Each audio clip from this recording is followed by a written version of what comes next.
1, 2, 3, 4. If you can do all your stuff, what can figure it out? That's how it chooses you. Hey, Oh, hi. how you doing? I'm good. How are you? I'm all right. Midterms are next week. I'm a little... Yeah. The number of papers I had to move off this desk so that we can record is pretty substantial. Nice. Yeah. Did you get a forklift? I did, yeah. I rented a forklift for the day, and I moved them from my desk to the chair next to my desk. Very good. With Very that good. forklift. Yeah. It may have been a bad use of resources, you know. Hey, everybody. Sorry. Hey, everybody. Good morning. I have had 2 coffees. This is It Chooses You. I'm Claire Patton. And I'm Teresa Sparks, and we are here to talk about stories and things we love and what our loves say about us. So, is this story... Is it acceptable to banter before this story, or what's your take? Well, my take I want to is- set the tone. Yeah, that's a good idea. What a good storytelling tenet. I think it's okay to banter about anything. Right. I actually think it's yes. So I would say yes. It's not that it's not a horrifying story, but yeah. Laugh or cry. Laughing's probably more interesting, usually. Yeah. So I forklifted my papers, and I wrote I wrote up an account of the 1985 bombing of Move in Philadelphia using several sources, one of which is just an incredibly brilliant article by a woman, I assume, named Lynn Washington for the Yale Journal of Law and Liberation, which I was like, that's great. What a great name for a journal. I didn't know that journal existed. Neither did I. Fucking surprise. Yeah. Yeah. My legal knowledge is minimal at best. Spotty, Or, yeah. Yeah, just, whatever I learned from watching Law and Order Sure. or Fringe. Sure. Yeah. Of the things I know, legal reality is right at the bottom. We should really make some kind of chart or infographic about the shit we don't know about. Oh, And sure. How little, below average we know. Yeah. The only thing I think that would be above average, like if it was a pie chart, it would be like 98% me. Like I know me. Right. But everything else is fully questionable at all times. Right. Yeah, I can tell you mostly what I'm thinking. But that's Yeah. about it. Yeah, so we decided to take a look. I've known this story for a little bit, and when I mentioned it to you, you said you hadn't heard it, and so I got really excited. I was like, okay, I'm going to tell you this story. I'm really excited to hear it because I don't know it, and I had to Google it, but then I did zero research because I just wanted to come into not because I was lazy, but because I wanted to come into it fresh, No, never This laziness. is storytelling. Yeah, that's It's a right. storytelling technique. I'm just going to keep my reactions pure, man. I don't want to, Yeah.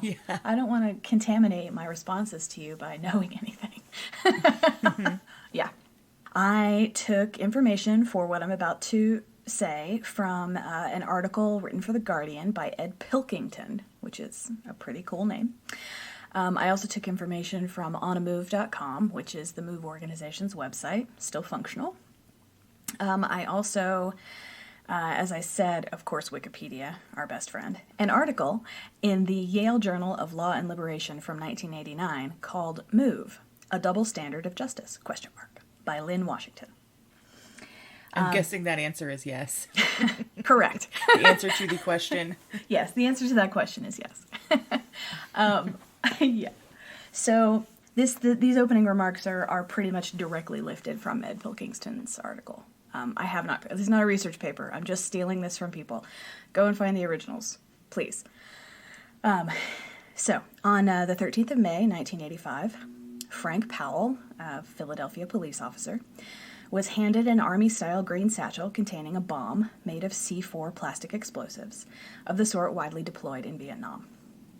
He boarded a state police helicopter and took up his position balanced precariously on the skids. I can't remember being scared, he told The Guardian, though I must have been.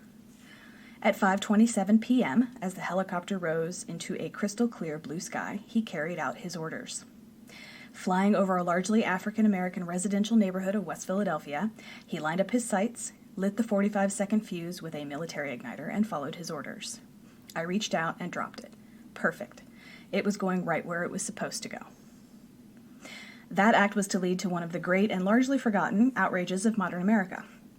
His target was the roof of 6221 Osage Avenue, a row house which at the time had 13 American citizens inside. They were all members of MOVE, and a group which combined the Black liberation struggle with back-to-nature environmentalism. John Africa, founder of MOVE, said in his writings that all living beings, things that move, are equally important, whether they are human beings, dogs, birds, fish, trees, ants, weeds, rivers, wind, or rain. To stay healthy and strong, life must have clean air, clear water, and pure food. Each MOVE member took the last name Africa to signal their commitment to race equality as well as to each other as a family. For years, they had been in a running battle with the Philadelphia authorities that culminated that May in arrest warrants being served for a range of offenses including terroristic threats, riot, and disorderly conduct. An ensuing standoff ended with the dropping of a bomb on their house. After the bomb struck, a fire took hold and began to spread. The police commissioner, Gregor Sambor, decided to let the fire burn. By the following morning, 61 homes had been razed to ashes, leaving 251 Philadelphians destitute and homeless. Only 2 of the 13 residents of the MOVE house got out alive. The remaining 11, including 5 children aged 7 to 13, were reduced to ashes. Holy fuck. Yeah.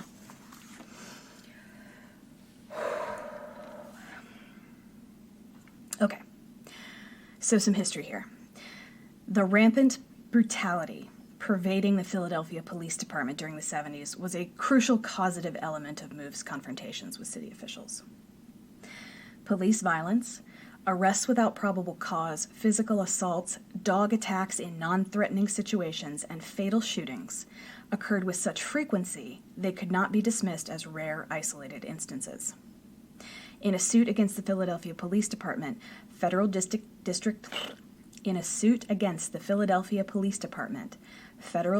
Court Judge John P. Fulham noted his opinion that city officials did little or nothing to punish or prevent police abuse. By the end of the decade, police brutality had reached such epidemic proportions that the United States Justice Department filed an unprecedented lawsuit in 1979 against 21 top Philadelphia officials, including Mayor Frank Rizzo, who was a real piece of shit. The suit charged a pattern and practice of unlawful police conduct, including physical abuse, unlawful use of deadly force, and disciplinary procedures which condoned abuse. The city of Philadelphia paid more than $2 million in court settlements for police brutality cases between 1975 and 1978. $2 million? $2 million in 3 years. Fuck. So, for example, William Ware, who was confined to a wheelchair, was beaten by police on July 5th, 1975 during an incident inside of a police station, and he was later charged with assaulting a police officer. Cornell From Warren, his wheelchair. From his wheelchair, yeah, that's exactly right. Cornell Warren was fatally shot in the face by a policeman on September 23rd, 1978, as he laid on the sidewalk handcuffed. So in that context, where men in wheelchairs are charged with assault of police, in 1977, in response to a series of complaints made by neighbors of the MOVE members living...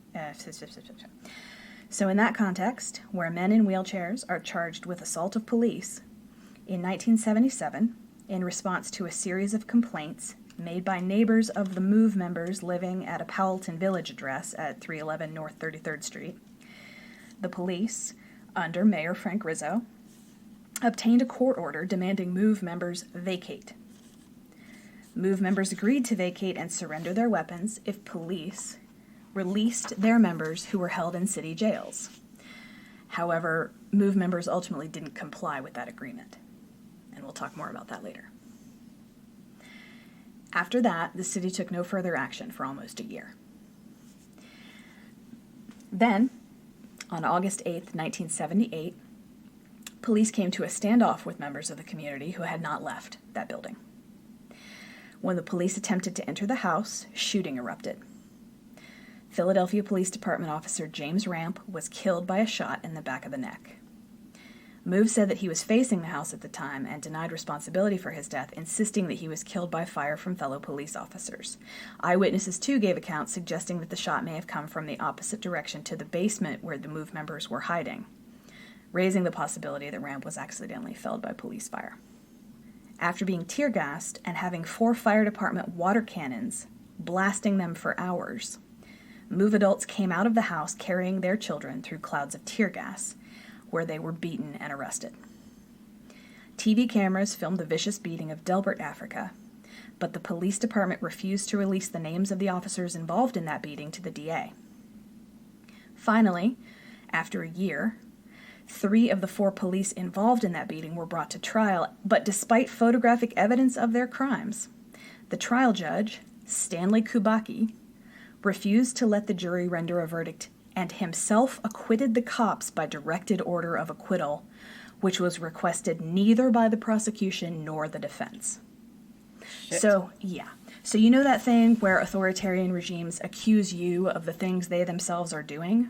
Mm-hmm. It kind of puts Republican concerns about, quote, activist judges in a clear context, doesn't it? Mm-hmm. Mm-hmm. Yeah. So prosecutors alleged that Move members fired the fatal shot that killed James Ramp, and charged Debbie Sims Africa and the other 8 members who were present on that day with collective responsibility for his death, and they were each sentenced to 30 to 100 years in prison. Whoa. Yeah. So I'm not a lawyer, but collective responsibility, when there's a single gunshot, are you legally allowed to hold more than one person responsible for that crime? Well, you are when they're black activists, right? Yeah, that's exactly it. Yeah. I mean, it's a death squad tactic. We heard a noise coming from our left, therefore everyone who lives to our left is now under arrest. Mm-hmm. And you're all guilty, and you're all going to jail. They were convicted, I think 3rd-degree murder was the charge they were all convicted on. Okay. So that was in 1978, and those were the events that led up to the arrest and imprisonment of who came to be called the Move 9. I didn't say this before, Move doesn't stand for anything. It's just it's an idea of life is movement, and they are on the side of life. It's that. Yeah. Okay, so now let's go back to 1985. So now let's go forward. Right. So now let's go forward to 1985. So 7 years after those arrests. It's back in your narrative. I know what you're saying. I know. I'm just, trying to give you clean things to cut to. No, it's great. It's great. Okay, cool. I was giving you I was saying I understood why you said back as well. Mm. I was just, supporting you. Thank you. I feel supported. All right. In 1985, police obtained arrest warrants charging 4 Move occupants of 6221 Osage Avenue with crimes including parole violations, contempt of court, illegal possession of firearms, and making terrorist threats. Mayor Wilson Goode, Philadelphia's first black mayor, and Police Commissioner Gregor Sambor classified Move as a terrorist organization. So that part of the story really surprised me. And I was trying to figure out what the climate was that would make a choice of the first black mayor of Philadelphia decide to classify them as terrorists. And, I said before that they, in May of 1985, they approached this house before the bombing because of complaints from neighbors. And so I looked into that a little bit. And it seems as though, because they believed in sanctity of life, they wouldn't exterminate vermin in the house. Like, they wouldn't discourage rats and bugs from living there. And row houses, as you know, touch the houses around it. And so their neighbors were like, would you please do something about the bugs? Like, come on. Like, please do it. And they refused. So I'm like, yeah, that's pretty gross. I would hate it if they were my neighbors. But also, I've lived in college communities where my neighbors were like had no interest in taking out the trash regularly, or Right. taking care of vermin infestations. So to me, that does not rise to the level where police activity is required. So on Monday, May 13th, 1985, nearly 500 police officers, along with city manager Leo Brooks, arrived in force and attempted to clear the building and execute the arrest warrants. 500. 500. Yeah. So how many residents? 13. Fucking hell. Yeah. That's a show of force. if Yeah. I ever- Yeah. I mean, talk about a disproportionate response. Yeah.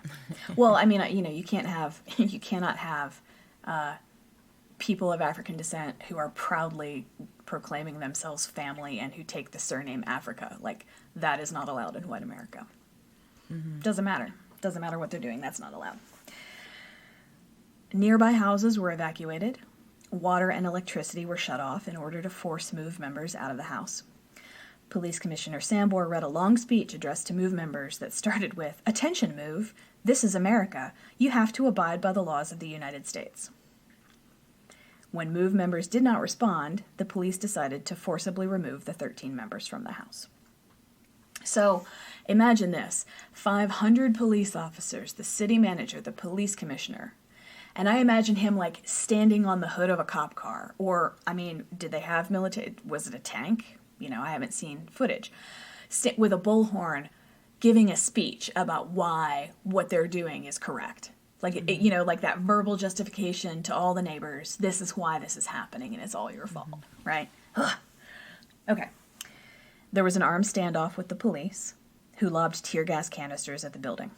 The MOVE members fired at them, and the police fired back. Police used more than 10,000 rounds of ammunition from automatic and semi-automatic weapons before Commissioner Sambor ordered that the compound be bombed. Now, the stuff I'm reading calls it a compound, but I can't find out why they call it that. Seeing photos of the house before the bombing, it looks like a row house. So calling it a compound, I feel like, is one of those fun little linguistic tricks we use, trying to justify such an excessive use of force. Yeah, giving the impression that they're a cult or Yeah. dangerous. Yeah. Just adding to the negative narrative. Yeah. So from a Pennsylvania State Police helicopter, Lieutenant Frank Powell dropped 2 one-pound bombs targeting a fortified bunker-like cubicle on the roof of the house.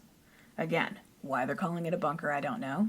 I saw in another report that they had that permitted and the city allowed them to build it. So, don't know what's up with that. The resulting explosions ignited a fire from fuel for a gasoline-powered generator that was stored on the rooftop. The fire killed 11 people in the house. MOVE founder John Africa, 5 other adults, and 5 children aged 7 to 13. Shortly after 6 p.m., with flames leaping from MOVE's roof, Commissioner Sambor decided to let the house burn, opting to use the fire as a tactical weapon to destroy the rooftop bunker. The fire was out of control within 30 minutes and soon engulfed in adjoining homes. Although firefighters had earlier drenched the building prior to the bombing, after the fire broke out, officials said they feared that MOVE would shoot at the firefighters, so they held the firefighters back and didn't allow them to put out the fire.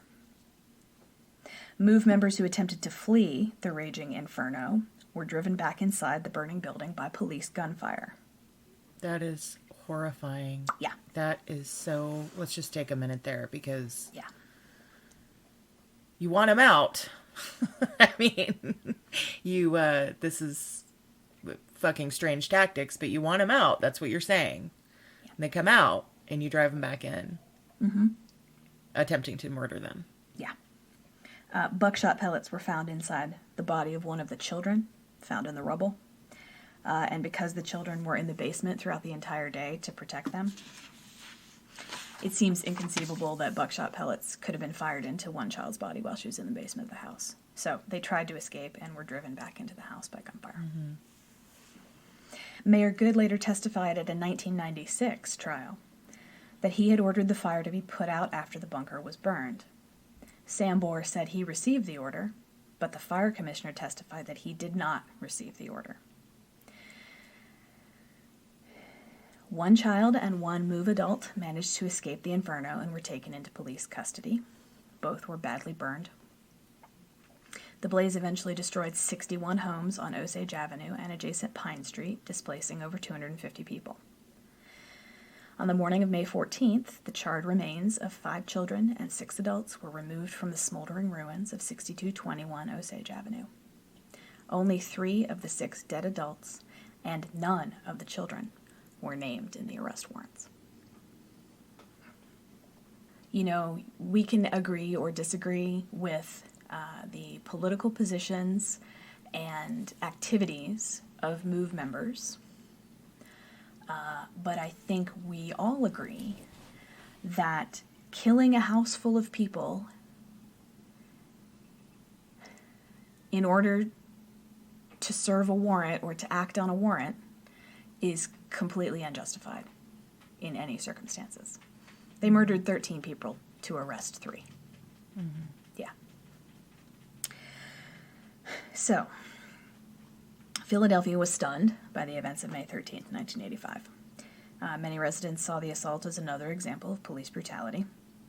Commissioner Sambor justified the assault on everyone in the house on the grounds that he considered the MOVE children to be combatants. That day, May 13th, 1985, marked only the second time in history that a U.S. city had been subjected to an air raid. The first aerial attack occurred during a bloody race riot on May 31st, 1921 in Tulsa, Oklahoma, when white racists dropped dynamite from a biplane on that city's black community. Formal demands for a grand jury investigation into the bombing were ultimately refused by District Attorney Ed Rendell, who I think later became mayor.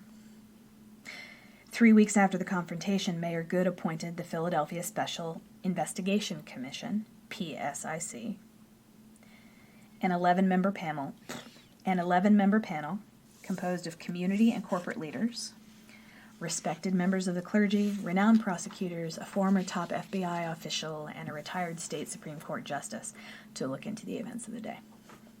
Were they all white? I don't know. PSIC staff, which included national experts in explosives, fires, medical pathology, and criminal investigations, conducted over 900 interviews and gathered records from 36 governmental agencies before conducting 5 weeks of public hearings in October of 1985, in which testimony from 90 witnesses was broadcast live on public television and radio. In a scathing report issued on March 6, 1986, the PSIC repeatedly described the actions of city officials as grossly negligent and those of police as excessive and unconscionable. The deaths of the 5 children, the PSIC concluded, appeared to be, quote, unjustified homicides. Appeared to be unjustified homicides. Fucking kills me. Which should be investigated by a grand jury.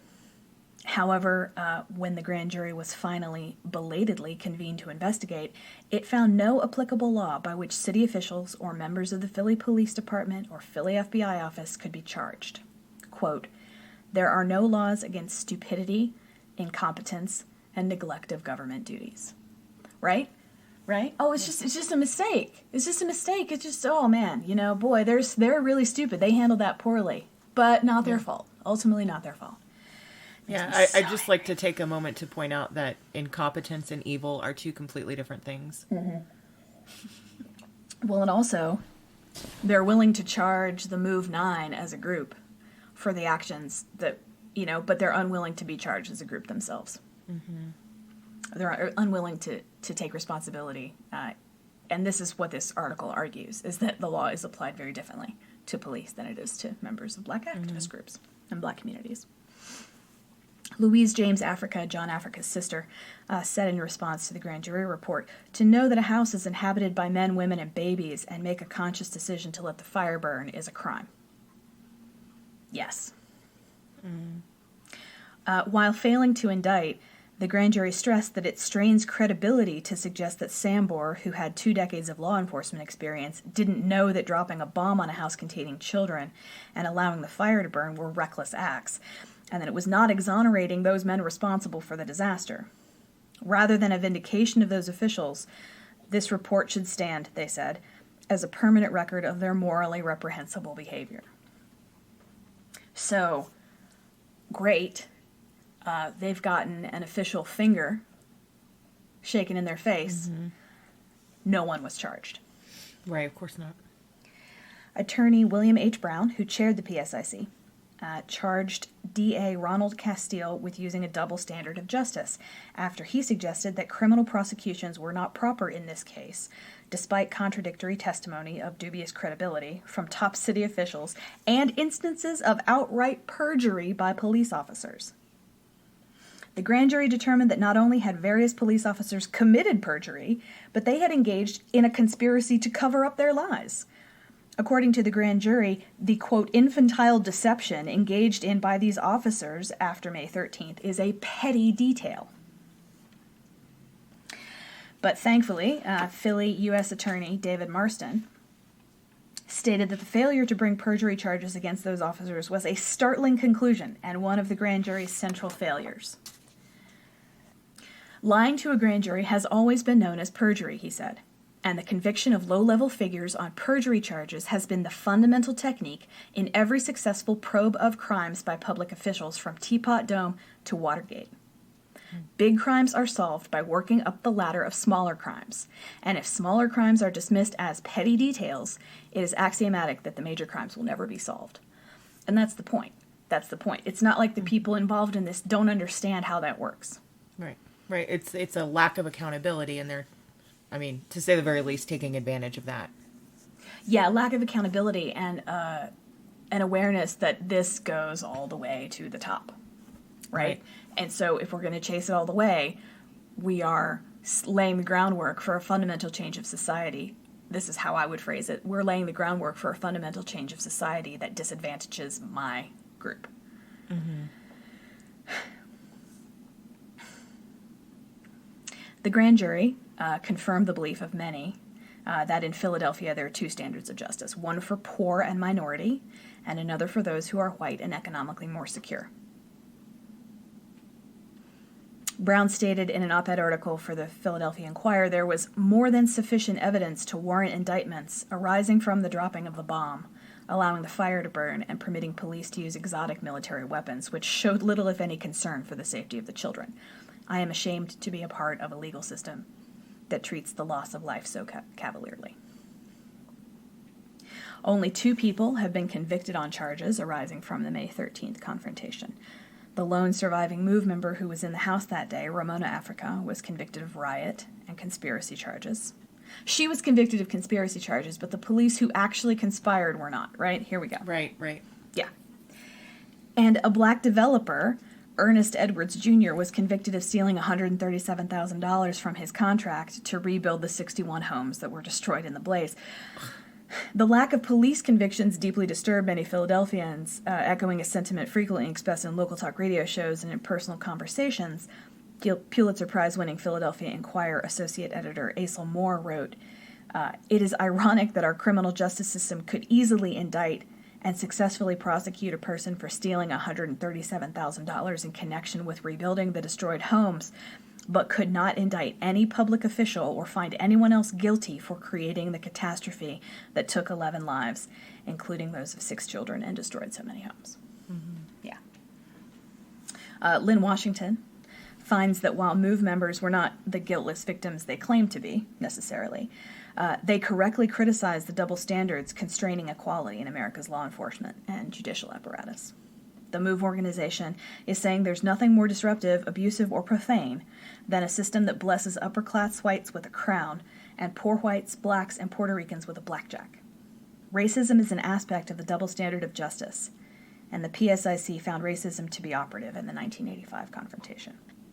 The commission believes that the decisions of various city officials to permit construction of the bunker, to allow the use of high explosives, and in a 90-minute period of firing at least 10,000 rounds of ammunition at the house, to sanction the dropping of a bomb on an occupied row house and to let a fire burn in a row house occupied by children would not likely have been made had the move house and its occupants been situated in a comparable white neighborhood. 42 years after the August 8, 1978 confrontation in Philadelphia that directly led to the bombing of the house, the last of the living Move 9 prisoners was released from prison. So 2 of them died in prison. 2 of the Move 9 died in prison, and the other 7 have been released.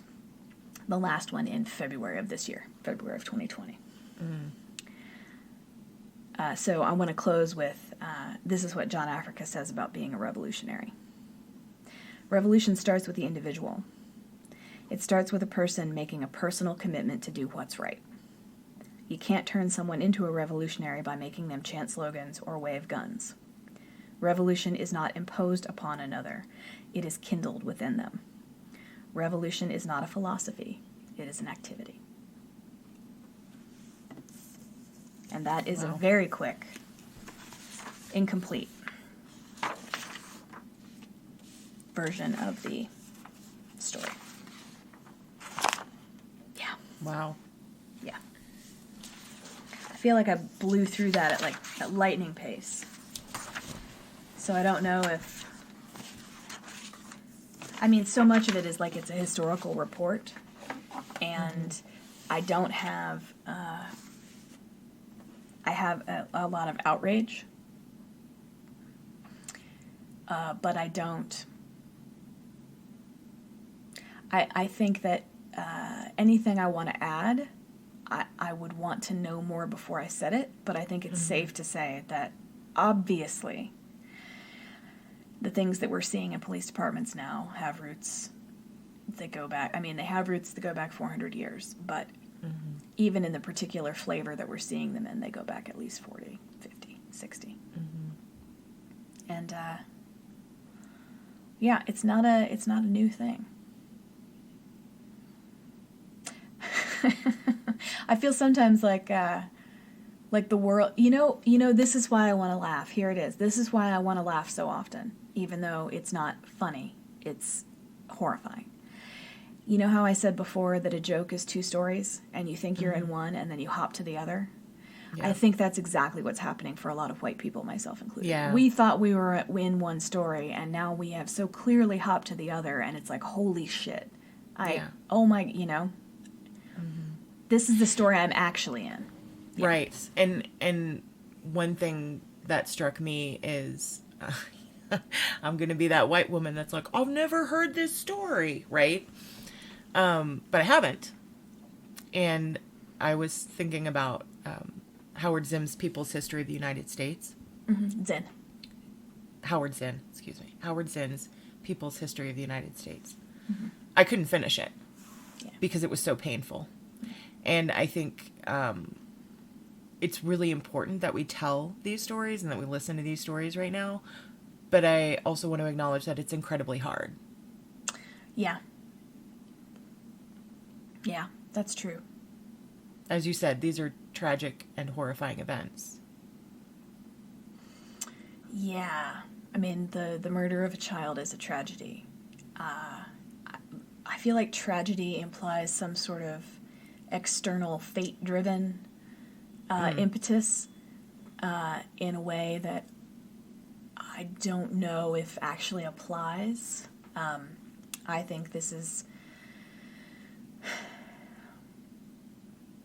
this is not my idea. I read this somewhere, and I don't know who to credit, but it's out there somewhere. So, you know, Google the idea and find out who had it, because it wasn't me. But rather than considering them a tragedy, if we considered them the natural extension of the system as it was created and exists. Like, It's not an anomaly. It's actually what the system's designed to do. And it's a tragedy maybe when white people have to see it. Like, we feel that's, you know, like, that's what gets us. Like, oh, I'm in that second story. I'm in that other story. And that shakes up our worldview, maybe. My worldview. Yeah. I mean, the question is, like, okay, yeah, I mean, yes, racism is real. Police brutality is real. Oppression is real. So, I mean, the question is, what are we going to do about it? revolution is not, what did he say? It's not an idea, it's an action. Yeah. It's an act. Let's see here. Yeah. Revolution is not a philosophy, it's an activity. Yeah. Well, that reminds me of something that David Milch says, who's a writer. For those of you who don't know, he wrote Deadwood. You don't fuck the future, sir. The future fucks you. Yeah, exactly. He's brilliant. And one thing he said in conversation is, you can't think your way into right action. You can only act your way into right thinking. There, that's great. And that is major. Yeah. So, and I very much include myself in this, but hey, white people, let's act our way into right thinking in being anti-racist. Right? So perform the action and then it will change your heart. Your heart and mind will remain transformed for that. But take the step. I mean, as we said before, there are tons of resources as far as organizations to donate to, the ACLU, your local chapter of Black Lives Matter.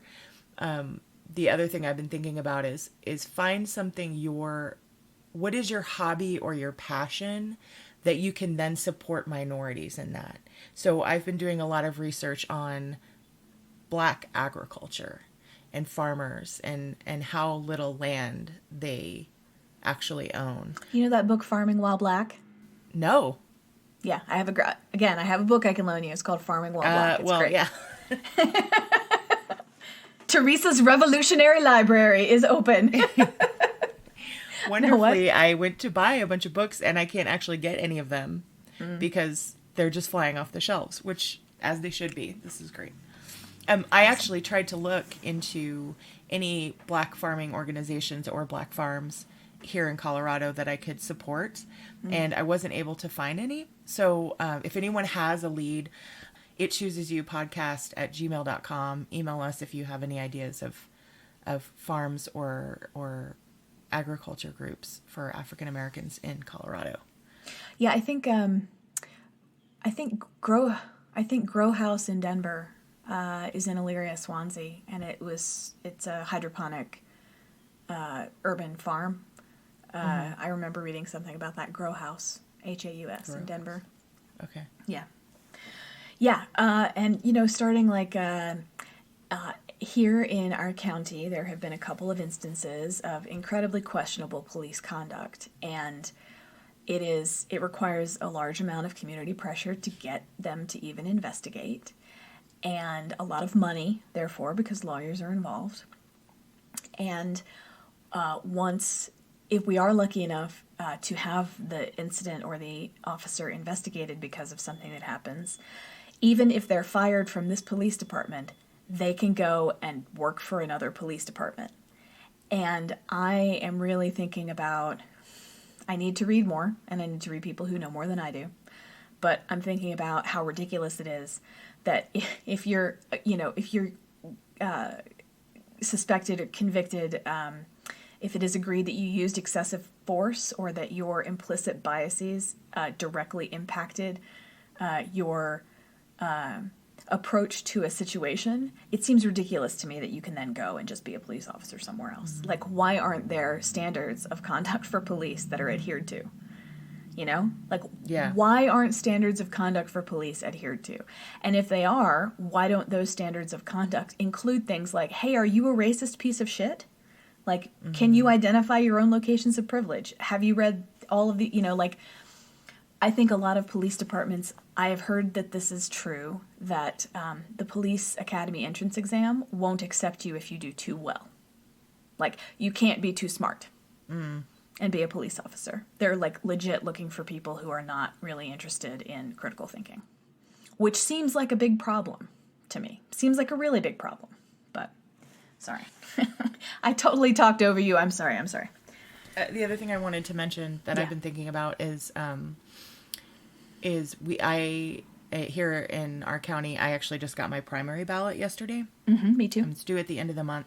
So, and we're really fortunate in Colorado that voting by mail is a thing. And in fact, on my ballot in big letters, it's like, please just mail this back. There's a pandemic happening, everybody. So I was looking into the candidates and just researching that. And I started thinking, wow, one thing I don't think we talk about very much is donating to candidates that you care about in your area. I feel like what has really come out in the last, since January is how important local action, local government is, right?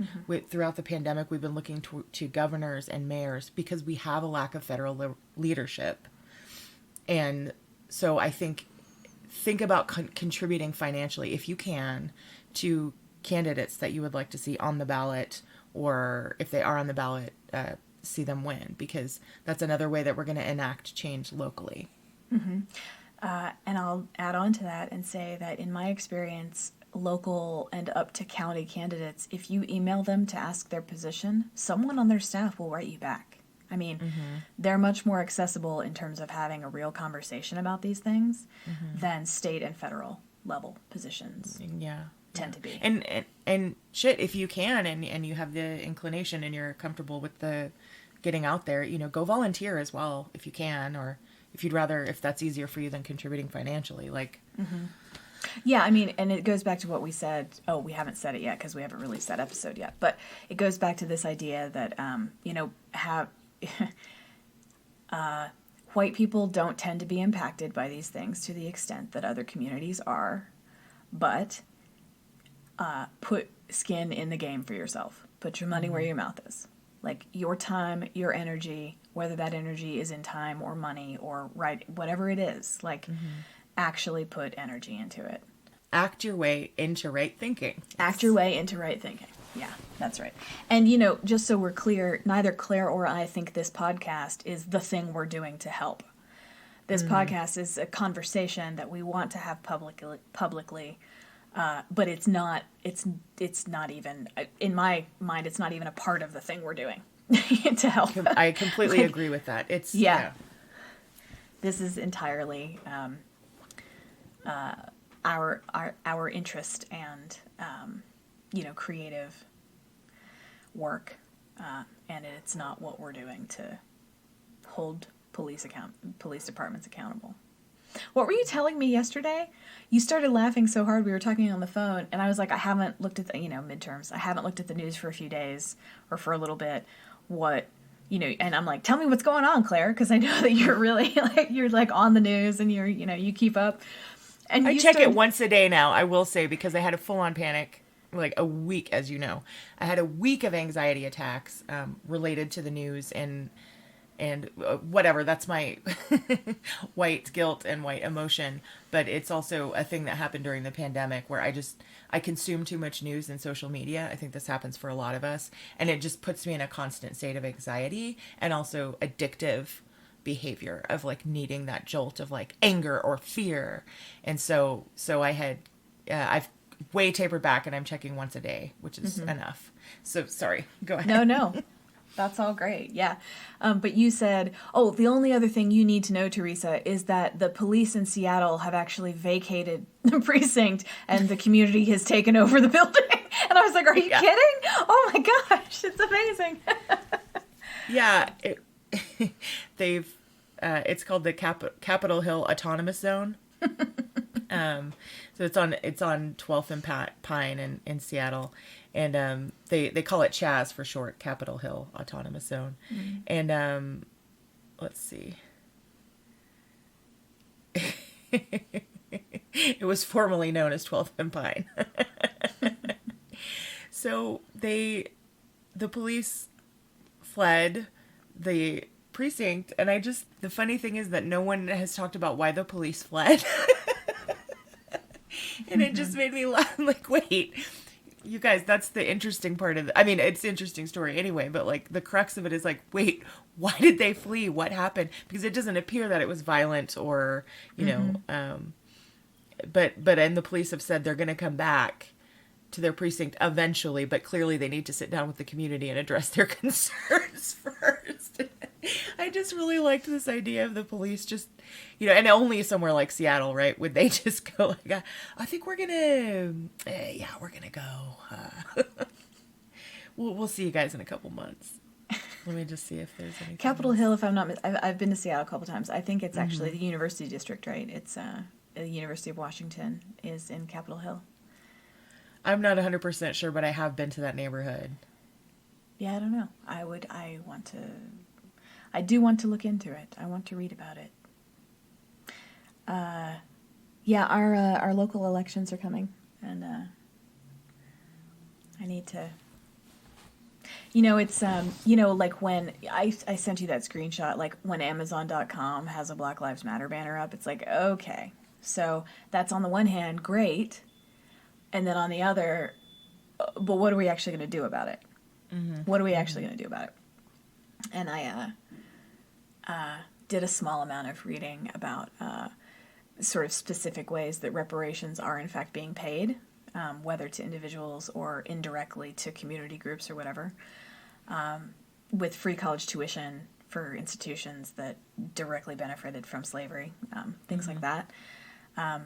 But I also saw a statistic from a relatively recent article that said 85% of white people are opposed to paying reparations. And I was like, so let's move that needle. Let's move that needle. Yeah. Yeah. Oh no. Yeah. The Amazon guy's here. The dogs are gonna, oh shit. It's about to, what do they say? It's about to go Get off. real. Get real, go off. And by they I mean kids and people who are hipper than me. What do the kids say? It's about to get real? Yeah. I'm like, oh my goodness, something's happening. The least cool response ever. Yeah, so that was that story.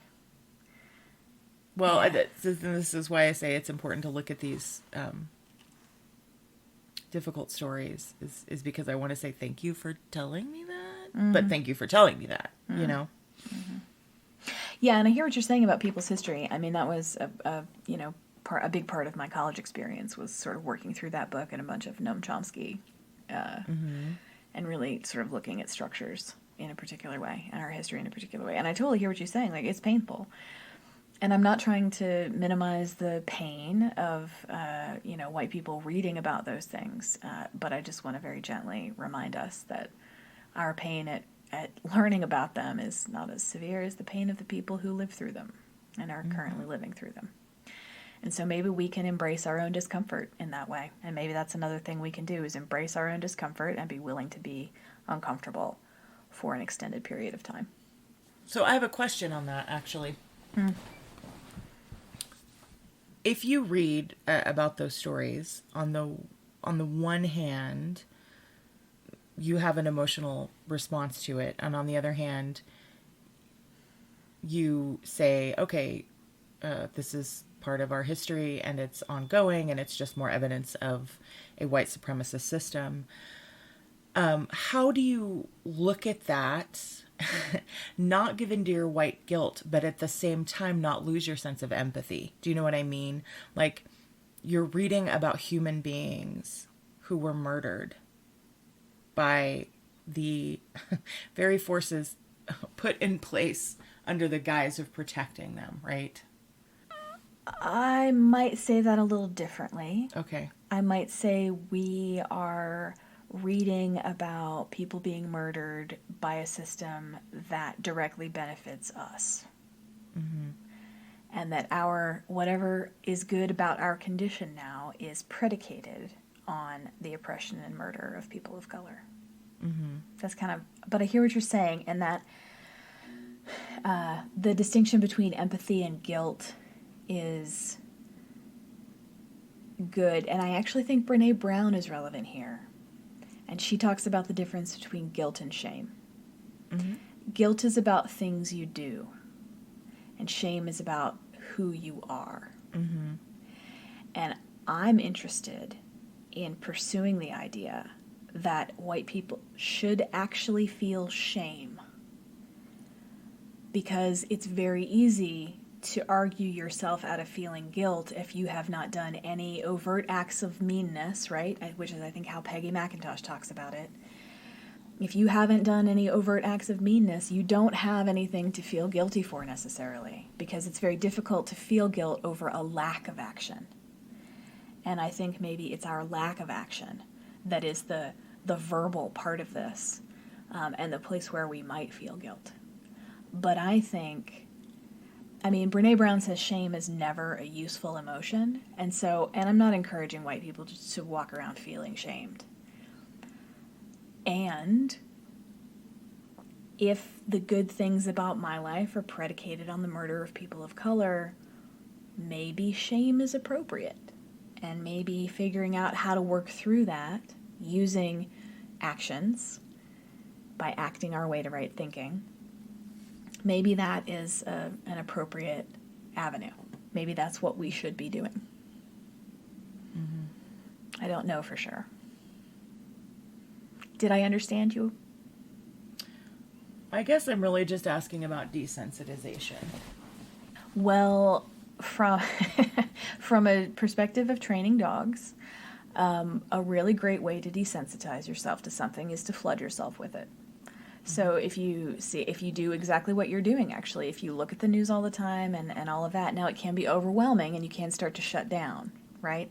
So riding the line between flooding yourself with this information to the point where you're almost ready to shut down, but you're still able to hang in, the flooding will eventually get you to a point where you're not quite as sensitive. You can desensitize yourself. Yeah. But I think we're not desensitizing ourselves in order that we can continue doing nothing.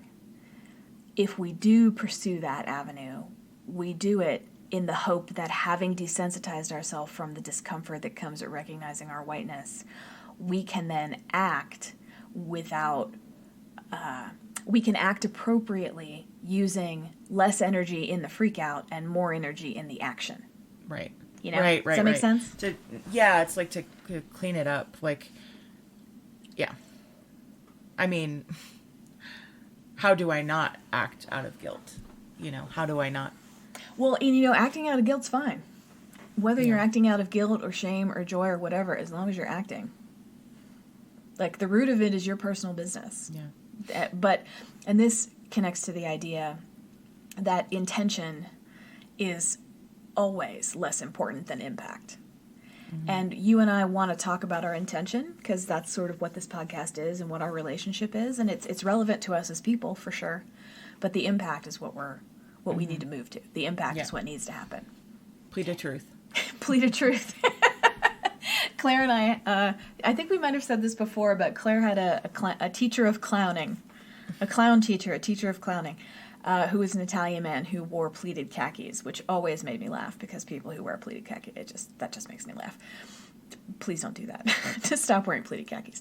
But whenever he would like come out with these things that were like completely crystalline and true and appropriate, and it just kind of would blow your mind. And I think you started saying, yes, he pulled that directly from the pleat of truth. I'm like, yeah, that's what one of those pleats is for. It's for holding true things that he then just brings out and says. Yeah. All of us have pleats of truth, and every once in a while we pull something out. Yeah. Pleat of truth is a universal phenomenon. It's like, I also had this is an idea from a long time ago, but I had friends who said that every Walmart is actually connected via interdimensional portal to every other Walmart. And so when you're in a Walmart, you're actually in an interdimensional space. And you could enter one Walmart and exit a different one if you just knew exactly where to go in the store. Nice. And that it feels like the same thing with the pleat of truth. Like, everyone has access to the pleat of truth. The pleat of truth is there for everyone. It's not just in this man's pants. So we can all reach into the pleat of truth and pull things out of it. Yes. Yeah. Well, thank you so much for telling me that story. Thank you. Testing. Great. Thank you for listening to It Chooses You. Your hosts are Teresa Sparks and Claire Patton. Our theme song is by Bobby Dart. If you'd like to get in touch with us, drop us an email at itchoosesyoupodcast@gmail.com.